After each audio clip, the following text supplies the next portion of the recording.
Hello, everybody. Welcome to another exciting episode of HazChat. I'm one of your co-hosts, Bob Koshik Nano, with my cohort in crime. Yes, I say it all the time, and I rhyme. Wow, It's Monday. It's Monday. My cohort, Derek Shawman. Hello, buddy. How are you? I'm doing well, you Dr. Seuss of HazMat, you. Would you, uh, could you, in a truck? ooh, lock out the trucks. I think we're talking about something today. We're talking about lockout and tagout and some interesting things with tractor trailers or box trucks in general. How to open. See how we segued right from Dr. Seuss into like real stuffs. It's because we're quasi professionals. Yeah, we we like to make things up on the fly, and it works out pretty well. It But does. yeah, like Bob was saying, we're going to talk a little bit about our the more common, really, box trailer because I think a lot of hazmat techs, we train on our 406s, 407s. Right. We're probably familiar with 412s, or we're familiar with a lot of the what we consider to be hazmat carriers.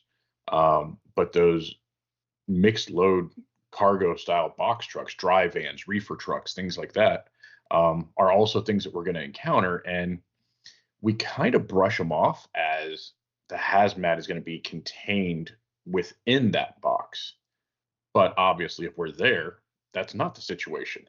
So, Yeah. um, a lot of guys don't have a lot of experience with the different aspects of how you're going to approach these vehicles, how you're going to open them up.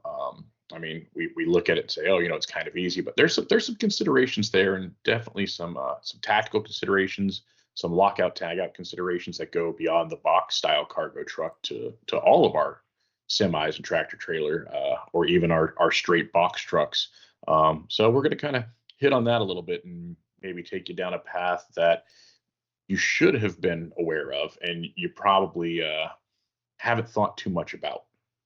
Yeah, and these things can really sneak up on you.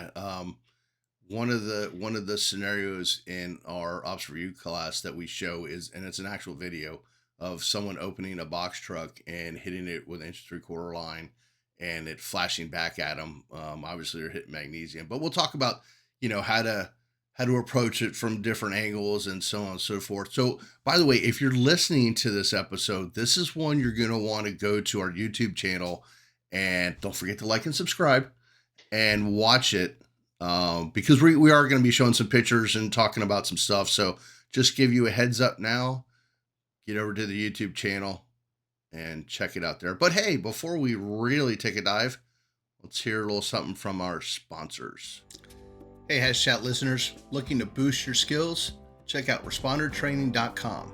They've got top-notch responder training and essential tools like their 1-inch propane and CNG flare-off kits, water injection tools, and much more. Train smart, stay safe, and excel in the field. That's respondertraining.com. Enhance your hazmat training with Signal, the most realistic gas detection training on the market.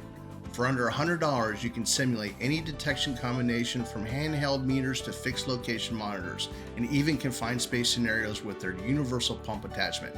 Signal delivers unlimited range and detector combinations trusted by top teams around the world. Visit signalapp.com or download the app now. Signal, unlimited range, unlimited possibilities. In Our Gear products, built by first responders for first responders. In Our Gear delivers innovative, field-tested tools for every level of hazmat response. The ZMAT card empowers ops-level responders to set the initial tone with quick, easy-to-use hazard identification. The R-Claw line boosts efficiency for technicians in the hot zone, and the WIMS board enhances command competence from behind the steering wheel. Trust in Our Gear, where reliability meets response. InOurGear.net. And here we are, just like that. Yes, we are here. All right, so we'll jump right into this. We're gonna say you're showing up on the scene. You got a either a tractor trailer or a straight truck, but it's a box style cargo area, and maybe you got some smoke showing. You got some fluids leaking. the first thing you start thinking is, okay, what kind of products could be in here? We know that these are mixed loads. They're kind of it can be anything from furniture, it could be food, could be drums of hazardous materials, could be cylinders of hazardous materials. So I mean, we're running the gamut. Class 3, class 5.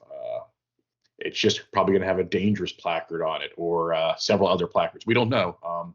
So that's where the box truck, it sizing up the shape doesn't work for us the same way as it does with our other over the road carriers. Yeah, and here's the thing too, whether it's a mechanical repair on the truck or cutting into the box to make entry, lockout tagout principles still apply. We're talking about making sure all of the energy sources identified, rendering safe before you touch anything. And also, sometimes people don't think about chalking the vehicle. Hmm. That when somebody said it to me years ago, I'm like, "Let's what?" And then as you mature into the service a little bit, you realize, or you have one that might start rolling away somewhere. Yeah, that's probably not a bad idea. Yeah, yeah, and and you have to, like Bob said, you're going to look at. We use the term lockout tagout. So there are some tools that you can use from your standard like OSHA compliant lockout tagout kit, but some of it's just going to be, making sure things are de-energized and understanding how that works, understanding your connections, especially on your tractor trailers. You've got the glad hands that are connecting your pneumatic systems for the brakes. You've got your electrical connections, all those things, and being familiar with how to connect, disconnect, or if for some reason you need to relocate something or you need to provide uh, maybe pneumatic pressure to something in order to accomplish your task. Do you have the equipment on your team or your local tow agency? Do they have those things? So there's a lot to be considered with these trucks that we you know your VMR people are probably more knowledgeable about it. Not Mm. probably, they definitely are. But the question gets raised, are your hazmat technicians also VMR trained so that they understand these aspects of these trucks and how to access things and how to make them safe? Yeah, and I think the first thing is walking through some of the lockout stuff. So if you want to go through the steps, I'll I mean, if like you said, identifying the hazard, and it's not just electricity, it's like you said, hydraulic, mechanical, whatever. But here's just a couple. We just want to throw a couple, pictures to refamiliarize people with everything. This is your typical lockout tagout kit. You Hmm. can get these online wherever. And honestly, I correct me if I'm wrong here, Derek. We had a on Hazmat One, we had a lockout tagout system. At least I remember one. Yes, If you don't have that as part of your hazmat repertoire of tools, you should. absolutely. And this is a standard kit. This one covers a lot of the bases that you have there as far as electrical lockout, locking out different mechanical mechanisms. So that's every team should have at least a basic lockout tagout kit. We also have to think about blanking and blinding, things that we may have to do to isolate pressure systems, things along those lines, and make sure our personnel actually understand how to use them. And then from understanding, put it into practice. Because, it's one of those things where we say, oh, yeah, we have lockout tagout. How often did you actually implement lockout tagout procedures? And make sure that, your technicians who are going down range to work are working in a truly safe environment. It's never going to be perfectly safe, but we can eliminate some of those hazards and risks. And some of those things we'll get into here go beyond the stuff we typically think about, like electrical and mechanical energy. It's going to go into a few other aspects. Yeah, like here's a picture of a lockout tagout system that goes over a valve wheel. So there might be things hazmat related that you may not be in your kit, but you need to seek out, and this definitely is one of them. You've definitely, if your kit does not have something that locks out a wheel or a handle, um, that's something you need to definitely get. I would recommend. Yeah. And a big thing too is you need to make sure everyone on scene understands what those hazards are, just like you would in any safety briefing. And we focus on what the actual product is, but we need to also focus on what are the hazards that are associated with just the environment that we're working in. Are there chained access ways where something's got a lock and chain on it? Have you ever practiced forcible entry while in chemical protective clothing? Yeah. Have you ever used a axe and Halligan to pry something open, or have you used your bolt cutters, or have you the one that Bob and I used to do as part of one of the skills we do at the Florida Hazmat Symposium was locks and chains, Yep. and it was just simple padlocks with keys.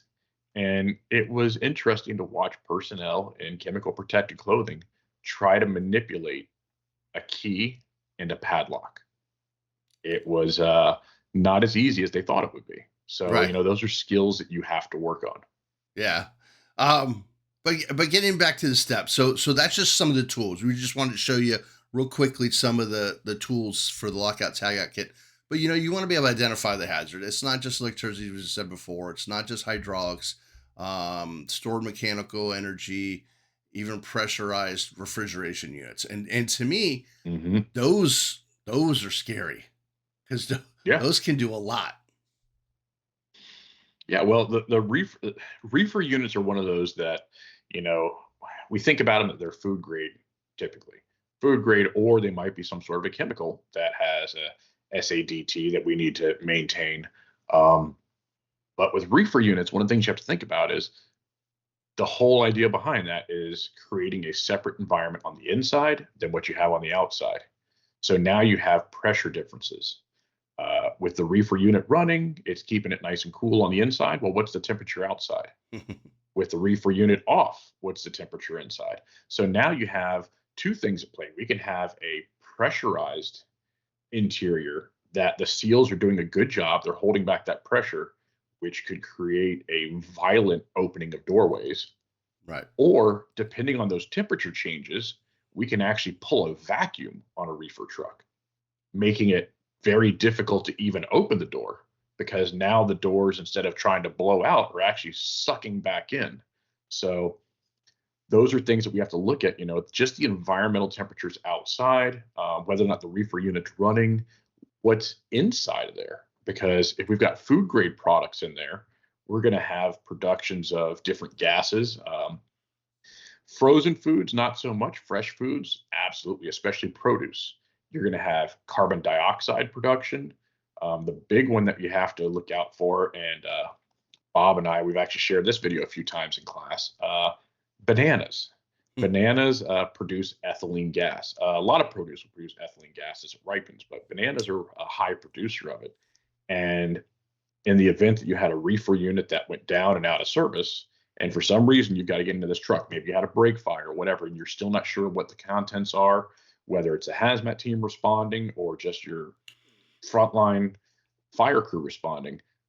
Well, that ethylene gas inside, if that reefer unit's been shut down for days, um, that can cause an explosive pressure wave when that doorway is opened. And you want to make sure that your personnel know, hey, when you're opening these doors, especially if it's the dual door back, the dual swinging doors, you always open standing in front of the door that you're not opening. So if I'm opening the right hand door, I'm standing in front of the left side door. That way, in the event that there is any pressure, I'm in the safest possible position. Don't stand directly in front of the door.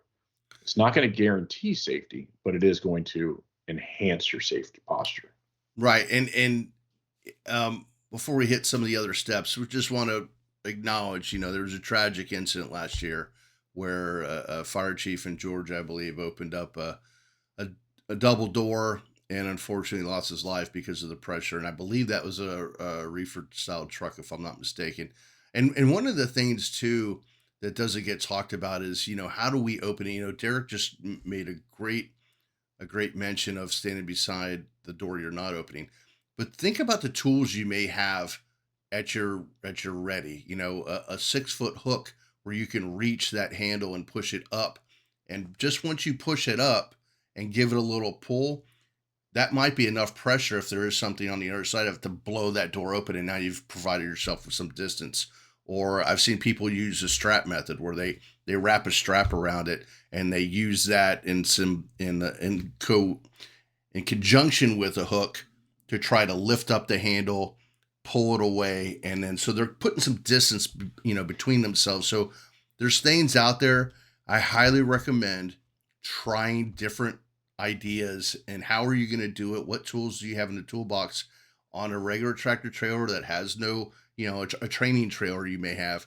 Practice it now and see how you guys can manipulate your different tools in opening these doors. So, Hmm. which we're going to go over the doors in just a few minutes, but you want to make sure that you notify everybody, towing company, police, the whole nine yards.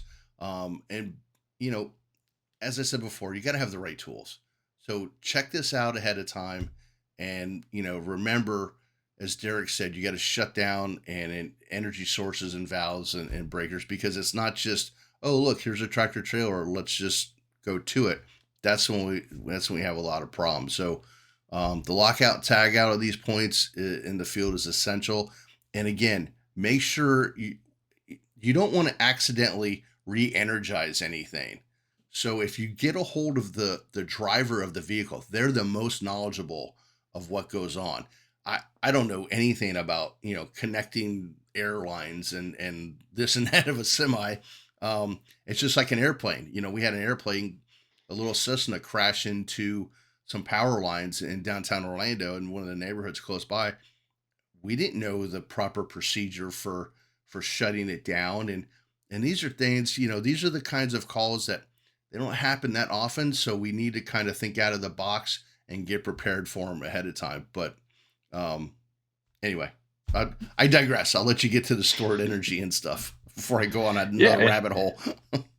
and definitely get out to some of those freight companies that might be in your first due and ask them, hey, ask one of the drivers, can you just go over what are these connections?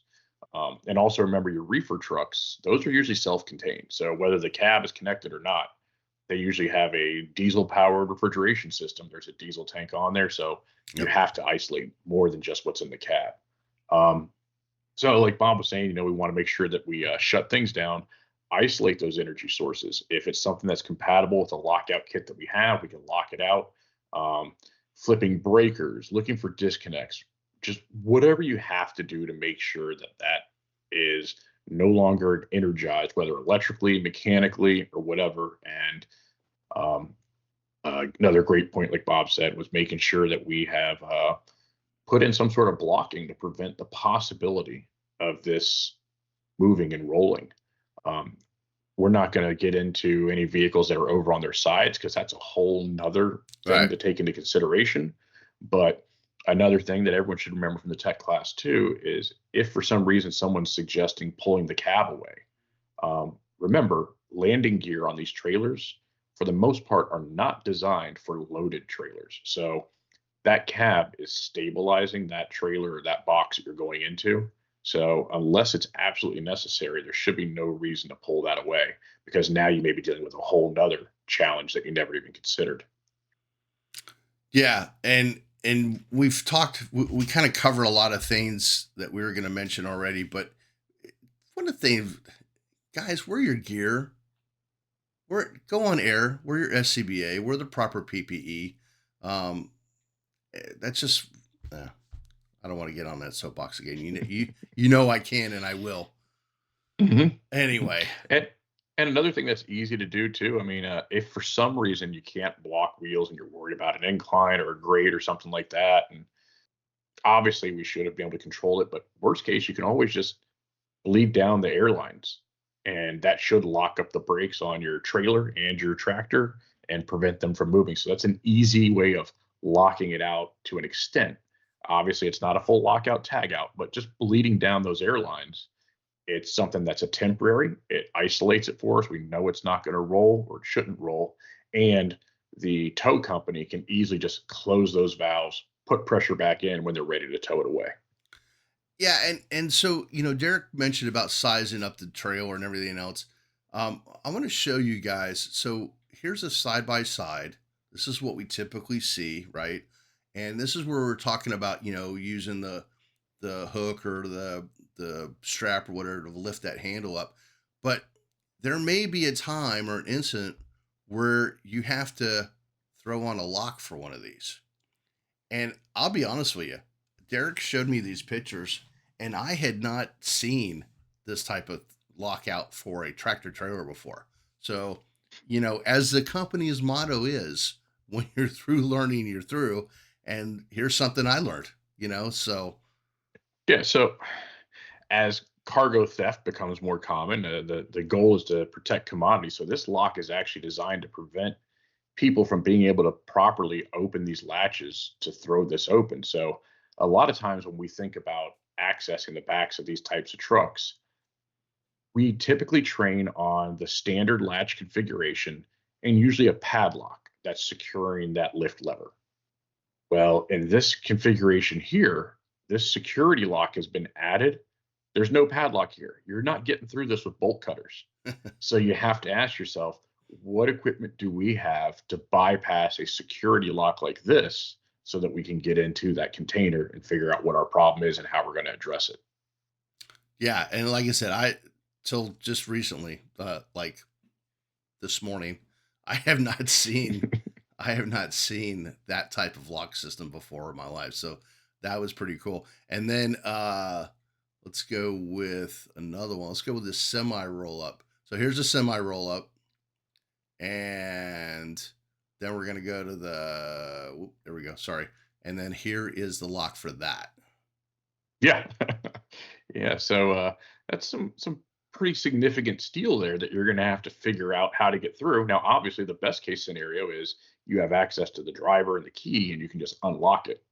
But again, being familiar with just because you put the key in and turn, do you know how this lock mechanism comes apart? So get out there and like we have to be students, like Bob said, when you're through learning, you're through.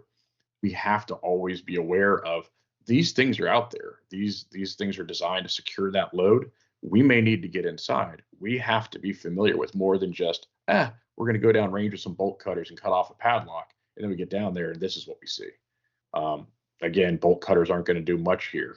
We're going to have to go back and come up with a different plan, especially if we don't have the keys to access this. So hopefully we do. Um, I'm not exactly sure how this works regulation wise. We'd have to maybe talk to some of our friends on the regulatory side as to will the driver always have keys to this, Ooh, that's a or is it good point. something that, yeah, because a lot of times you have loads that are given tamper seals and things like Hmm. that. Is this considered it some sort of a tamper seal to make sure that from the point of departure to the destination that it has not been opened? I would assume that the driver has keys to this, but maybe they don't. So we have to be prepared for what do we do if we don't have keys to open this up? Yeah, and there's a one of the videos we show in our ops review class is a U-Haul fire, a U-Haul truck, box truck in a parking lot, and the smoke that's coming out, it's thick, grayish white with no water added to it, and the smoke comes out of the trailer, goes down, and then back up, and I love the audio because you hear the captain of the engine company go, yeah, I smell it. Smells like chlorine. And I always, I half jokingly say during the class, "Oh, thank God he calibrated his nose meter that morning." But um, that ended up, from my understanding, was pallets of chlorine tablets.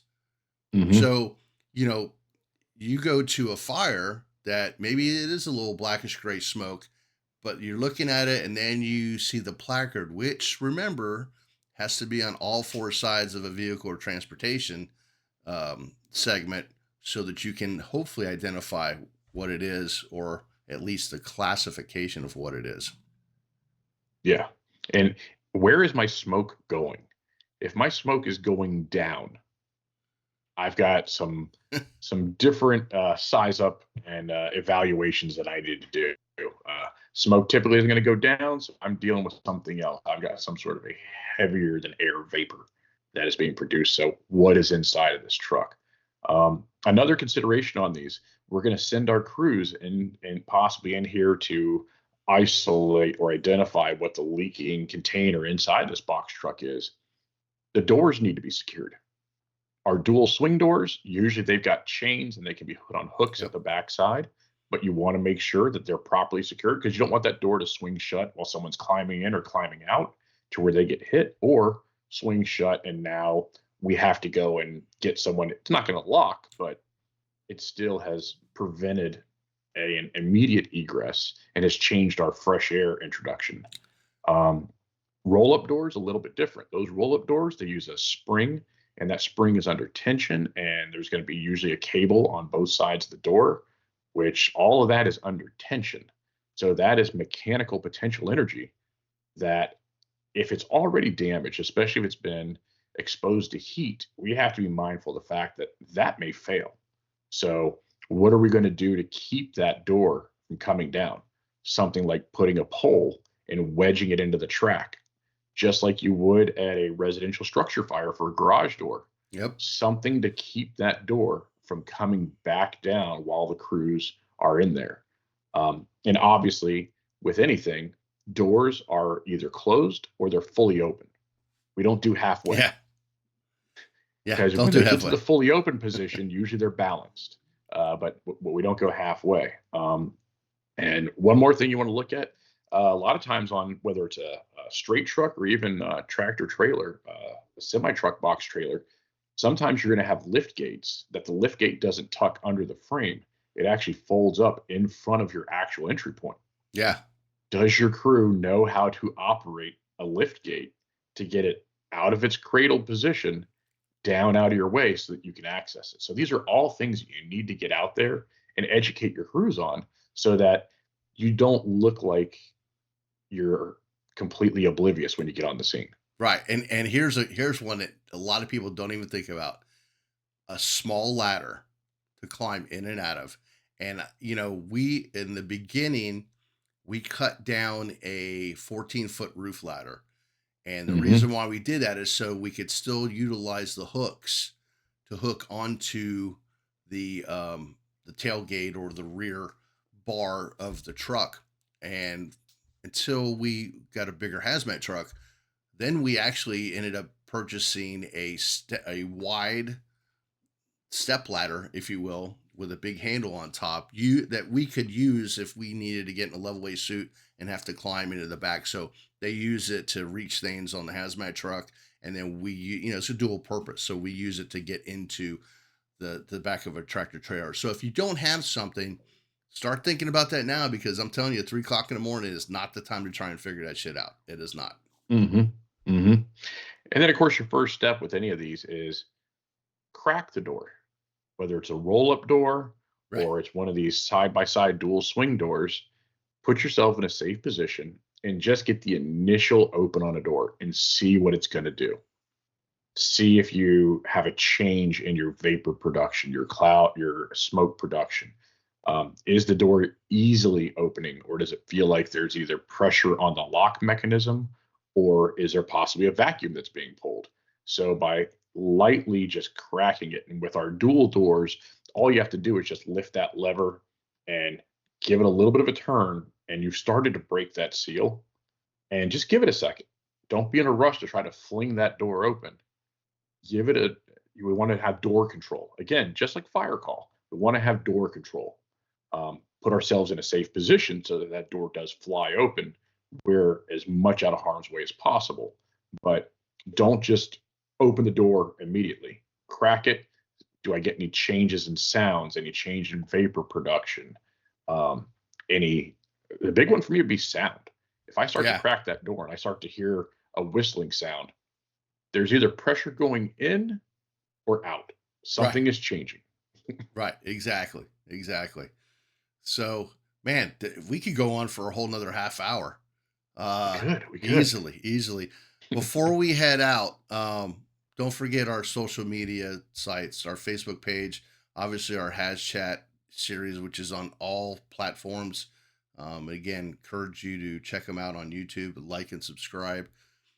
Our social media sites that I mentioned, and then there's a little book coming out the end of the summer, beginning of fall. It's Mm. just some lessons learned, you know, things here and there. Check it out. We'll let you know where you can get it when we get to that point. Some websites, obviously, our YouTube channel. And don't forget to check out these great hazmat groups that are all, everybody wants to help. They'll update the information. Don't also forget the Hazmat Guys Roundtable, myself, Jeff Scientech, Bobby Salvesen, and Mike Monaco live show first Tuesday of every month, 8 p.m. Eastern. And you know, we see so many things, Derek, you and I, and it's we want to hear from people too. If you Hmm. have something you want to talk to us about it, please send us an email at bob at hazmat101consultants.com. We'd love to hear the stories. Well, hell, we might even put you on the show. So you Yeah, got to deal come with be a guest. us. You got to deal with us guys. But you know, and if you want more information about hazmat operations and safety, or you want to take one of our courses, head over to hazmat101consultants.com. Check it out. Give us a call. We'll be happy to help you guys out. But I, I'm, I don't think we got anything else. We got anything else? No, I don't have much. We showed you guys two types of locks.